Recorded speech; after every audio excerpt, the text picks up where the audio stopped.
C'est la seconde partie de ce tour d'antenne. Merci d'être avec nous. Notre plateau a reçu un invité. Il s'agit de monsieur Bakary Sidibé, directeur du service civique d'action pour le développement à l'Office du service civique national. Bonsoir, monsieur Bakary. Bonsoir, merci d'être avec nous. Avec vous, nous allons donc ouvrir la deuxième chance pour les jeunes de Daloa. Forcément, ou les jeunes d'Abidjan ou d'autres régions peuvent participer? Absolument. Très bien. Alors, sont concernés donc par ce que vous allez dire ce soir des jeunes filles et jeunes garçons de nationalité ivoirienne de 16 à 35 ans, sans emploi, déscolarisés ou en quête d'une deuxième chance. Je rappelle, sont concernés par ce que nous allons dire ce soir avec notre invité, les jeunes filles et garçons de nationalité ivoirienne, âgés de 16 à 35 ans, sans emploi, déscolarisés ou en quête de deuxième chance. Il s'agit donc de ce service civique. Alors, parlez-nous un peu de ce projet. Merci, madame. Mon plaisir. Je voudrais, au nom du ministre Mamadou Touré, ministre de la promotion de la jeunesse, de l'insertion professionnelle du service civique, vous dire merci pour cette opportunité que vous nous donnez pour parler donc du service civique.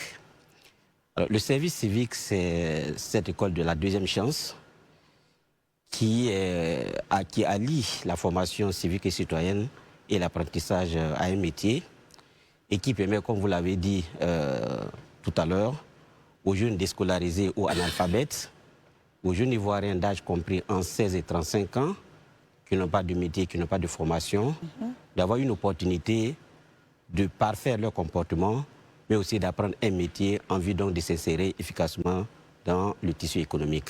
Inscription ouverte jusqu'au 7 novembre. Absolument. C'est gratuit? Entièrement gratuit. Il n'y a rien à payer, rien du tout? Inscription gratuite, formation gratuite. Entièrement gratuite. Et nous invitons les jeunes, filles comme garçons, qui respectent effectivement donc, les critères que nous venons donc d'énumérer ici haut, d'aller vers les directions régionales, les directions départementales de la jeunesse pour donc s'inscrire. Nous avons donc des entretiens d'inscription, donc des inscriptions qui se font à travers donc des fiches qui sont donc remplies et par derrière nous avons donc des grilles de notation qui permettent donc en fonction donc des grilles de vulnérabilité de faire un tri, un classement donc pour voir donc les plus vulnérables à retenir. Daouda? Déjà, moi, je suis un peu frustré parce que je n'ai pas vu ma ville dedans. Je parle de Boaké. On est dans une période électorale, donc du coup, chacun pense pour sa ville. Je n'ai pas vu la ville de Boaké. Pourquoi? Mais est-ce que déjà, quand je regarde les formations, maçonnerie, paysagisme et autres, finalement, est-ce que ce n'est pas un peu la même chose que fait l'enseignement technique et la formation professionnelle? C'est ça ma question. Alors, pour votre première préoccupation, effectivement, Boaké fait partie. D'ailleurs, Boaké a été donc la première ville à avoir donc ouvert donc, un centre de service civique de ce type, hein, de deuxième génération, qui reçoit donc les jeunes, disons, une grande capacité de 500 jeunes. En mode internat. Hein? En mode internat, depuis 2023, nous avons ouvert donc le centre de Boaké pour le district de la vallée de Bandama. Donc, le district de la vallée de Bandama est effectivement... Donc, alors, quelle est la différence? Au niveau donc, du service, il faut comprendre que nous avons une éducation à la discipline qui permet donc de formater donc, le comportement du jeune, qui permet aux jeunes d'abandonner ses mauvaises habitudes et d'adopter de mauvais comportements. Et la formation professionnelle vient donc compléter donc, cette formation civique et citoyenne en vue donc, de l'insertion efficace donc, dans la société. Nous avons deux types d'insertion, l'insertion sociale et l'insertion donc, professionnelle. Très bien. Marius? Vous dites bien que cela concerne uniquement les jeunes de 16 à 35 ans. Absolument. C'est-à-dire que des jeunes filles également sont impactées par cette initiative. Absolument. Et pourront donc faire acte de candidature. Oui, absolument. Le centre de Daloa est un centre mixte, c'est-à-dire qui reçoit en même temps les garçons et les filles. C'est 50%, 50-50? Non, pas 55. Nous avons 125 contre 125 filles contre 375 garçons. Ça fait à peu près 3 quarts. 125 filles pour 375 garçons. Donc ça fait, pour les 500, ça fait 3 quarts. Pourquoi on n'a pas la parité déjà? Oui, la parité parce que quand nous avons remarqué que généralement, En raison des pesanteurs sociales, nous avons environ 30% de filles qui répondent à nos appels lorsqu'on fait les inscriptions. Ah, d'accord. Mais nous avons des centres dédiés, hein, en plus de Daloa. Il faut comprendre que nous avons d'autres centres qui sont typiquement donc des centres de filles. Nous avons Boaké 1. Dans la ville de Boaké, nous avons 2 centres. Donc nous avons un centre qui prend 150 filles. Nous avons le centre de Guédipo, c'est à Sassandra.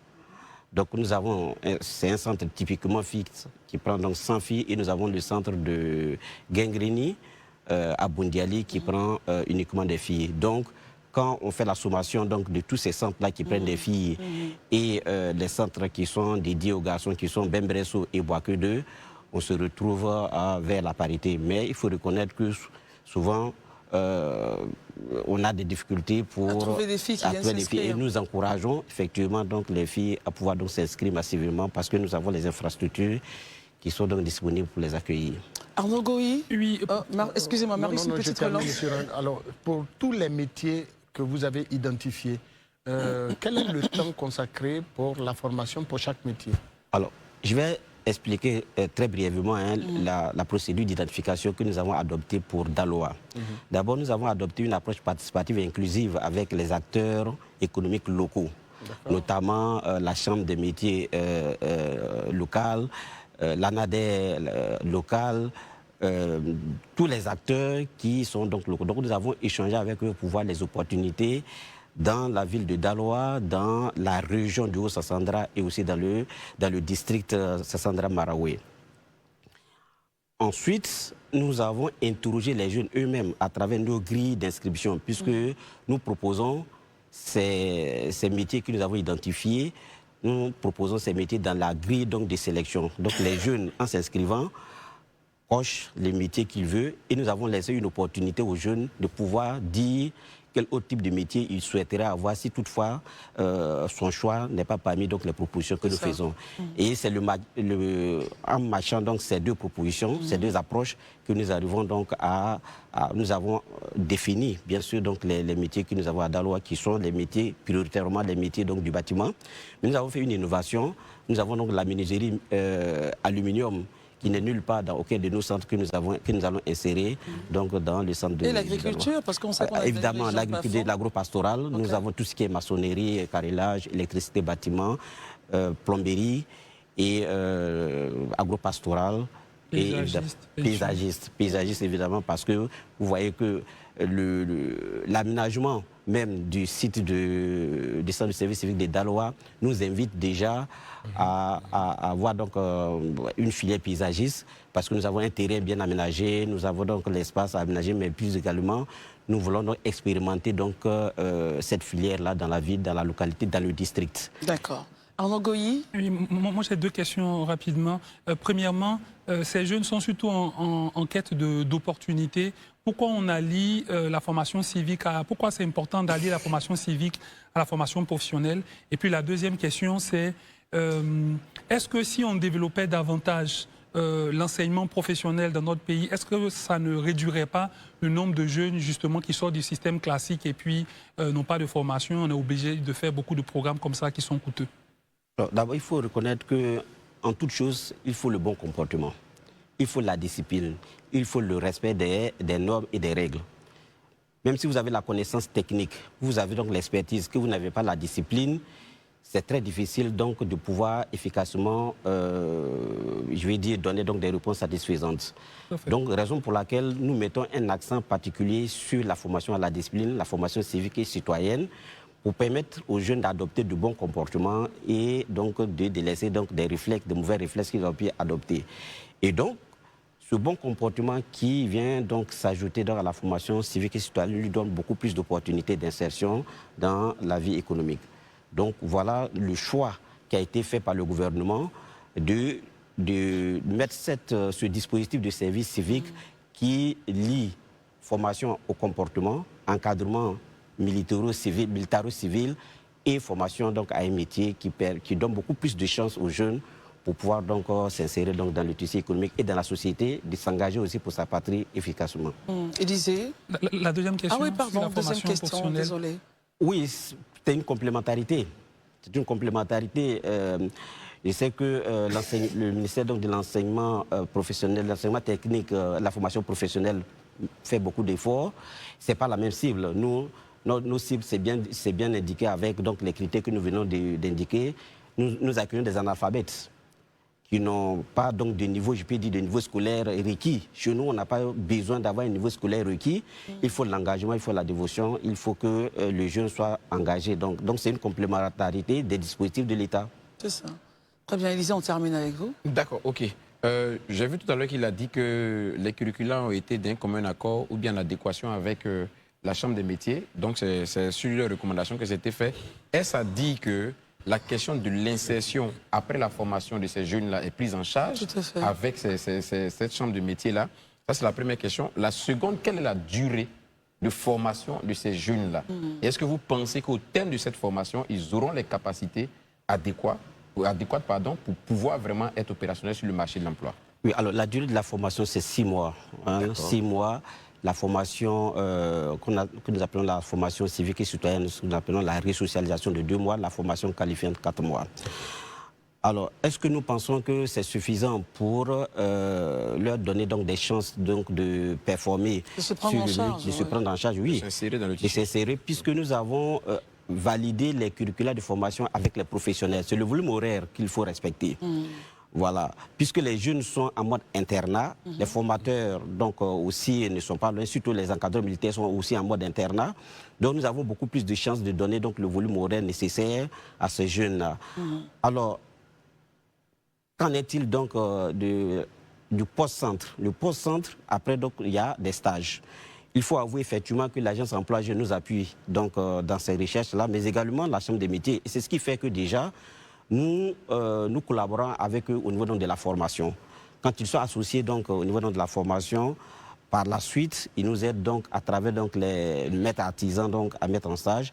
Et in fine, après les stages, soit le jeune est retenu dans l'entreprise dans laquelle il a fait donc, le stage, soit nous avons donc, des opportunités d'AGR avec l'agence emploi jeune. Donc nous démultiplions effectivement les sorties positives, toutes les opportunités d'insertion de ces jeunes.